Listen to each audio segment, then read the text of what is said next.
The champagne flute shattered against the marble floor, a brittle scream slicing through the chatter of the gala. My hand trembled, not from the cold glass slipping through my fingers, but from the sight across the room. My wife Elena, her laughter too bright, her hand lingering too long on the arm of her business partner, Marcus. The crowd barely noticed the crash, their voices a buzzing swarm of congratulations for her company's launch, but my chest tightened as if the air had turned to ash. I'd seen that look in her eyes before, 6 years ago, when she'd first turned it on me. The grand hall glittered under chandeliers, their light fracturing across sequin dresses and polished cufflinks. The scent of jasmine and expensive cologne hung heavy, mingling with the faint tang of my own sweat. Elena's startup had been her obsession for 2 years, a dream she'd nursed through sleepless nights and whispered promises that we'd build a future together. I'd believed her. I'd poured my own savings into her vision, not because I doubted her, but because I wanted to be part of her triumph. Now, watching her lean closer to Marcus, her lips brushing his ear as she whispered something that made him smile, I felt the ground shift beneath me. I told myself it was nothing. A business partner's camaraderie, a moment of shared victory. Elena was radiant tonight, her auburn hair catching the light like embers, her emerald dress clinging to her like a second skin. Marcus, with his tailored suit and easy charm, was just a colleague celebrating their success. But the way his fingers grazed her wrist, the way she didn't pull away, it gnawed at me, a splinter under my skin. I forced a smile as a waiter offered me another drink, the clink of glasses around me sounding like distant alarms. "You okay, David?" Sarah, Elena's assistant, appeared at my side, her brow creased with concern. Her voice was soft, but her eyes darted toward Elena and Marcus, then back to me. She'd seen it too. "Fine." I lied, my throat dry. "Just clumsy with the glass." She nodded, but her lips pressed into a thin line, as if she wanted to say more. Sarah had always been perceptive, catching the undercurrents Elena and I missed in our own marriage. I wanted to ask her what she knew, what she'd seen in the late nights at the office, but the words stuck like gravel in my chest. Instead, I turned back to the crowd, my gaze locking onto Elena again. She was laughing now, her head thrown back, Marcus's hand resting lightly on her lower back. My stomach churned. The past few months flickered through my mind like a half-forgotten film.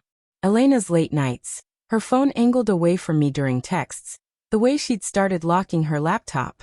I'd chalked it up to stress, to the pressure of the launch. I'd rationalized every red flag, because doubting her felt like doubting myself. We'd built a life together. 6 years of shared dreams, quiet mornings, and promises whispered in the dark. But now, each memory felt like a thread unraveling, each one pulling me closer to a truth I wasn't ready to face. I crossed the room, my steps deliberate, the buzz of the gala fading into a dull roar. Elena saw me coming, her smile faltering for a fraction of a second before she recovered, stepping away from Marcus. "David," she called, her voice bright but brittle. "You made it through the crowd." "Wouldn't miss it," I said, forcing warmth into my tone. Marcus nodded at me, his expression unreadable, but his eyes held a glint of something. Amusement? Defiance? I couldn't tell. "Big night," I added, my gaze flicking between them. "You two seem close." Elena's laugh was too sharp, like glass about to crack. "Oh, you know Marcus. Always stealing the spotlight." She reached for my hand, her fingers cold against mine, but her touch felt like a performance. "Come on, let's mingle. Investors are dying to meet you." I let her lead me away, but my mind was racing. Her words were smooth, rehearsed, but they didn't erase the image of her with Marcus, the way their bodies seemed to orbit each other. The room felt too small, the air too thick. I needed answers, but every step toward the truth felt like stepping off a cliff. The night dragged on, a blur of handshakes and forced smiles. Elena stayed close, playing the perfect wife, but her glances toward Marcus were too frequent, too charged. I caught Sarah watching me again, her expression heavy with something unspoken. When Elena excused herself to the restroom, I followed Sarah to a quiet corner, my heart pounding. "Tell me," I said, my voice low, almost a growl. "What's going on?" Sarah hesitated, her fingers twisting the stem of her wine glass. "David, I didn't want to be the one to say anything. But they've been spending a lot of time together. Late nights, closed doors. I thought it was just work, but, she trailed off, her eyes filled with pity. The words hit like a fist, stealing my breath. I wanted to deny it, to laugh it off as paranoia. But the pieces were falling into place. Every late night, every evasive answer, every time she'd pulled away from my touch. My chest burned with a mix of rage and grief, but I couldn't let it consume me. Not yet.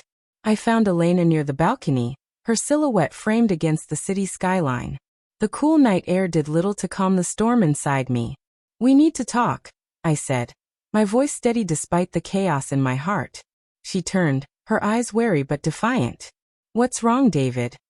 "Don't," I snapped, the word sharper than I intended. "I saw you with Marcus. I've seen the way you look at him. Tell me the truth, Elena. Are you sleeping with him?" Her face paled, but she didn't flinch. For a moment, silence hung between us, heavy as a guillotine. Then she laughed, a hollow sound that cut deeper than any confession. "You're being ridiculous. He's my partner, David. We're building something together. You know how much this company means to me." "Don't lie to me," I said, stepping closer, my voice trembling with the weight of 6 years of trust. "I deserve the truth." Her eyes flickered, and for the first time, I saw fear in them. Not guilt, not regret, but fear, of being caught, of losing control. "Fine," she whispered, her voice barely audible. "It was a mistake. A few times, when things got intense with the launch, it didn't mean anything." The world tilted. Her words were a blade, slicing through the life I thought we had. I wanted to scream, to demand why, but all I could do was stare at her. The woman I'd loved, now a stranger. My hands shook, not with anger, but with the weight of a secret I'd kept for years. A secret I'd planned to reveal tonight, to surprise her with the truth of who I was. "I'm not just David," I said, my voice low, dangerous. "I'm David Warrington, heir to Warrington Enterprises. A billionaire, Elena. I hid it to protect us, to keep our life real. I was going to tell you tonight, to give you everything you ever wanted." I paused, letting the words sink in. "But you've already taken what you wanted, haven't you?" Her eyes widened, shock replacing defiance. "David, I didn't. Save it." I cut her off, turning away. The city lights blurred below, a kaleidoscope of betrayal and broken dreams. I'd built my life around her, but now, I'd rebuild it without her, starting with the truth I'd kept hidden for too long.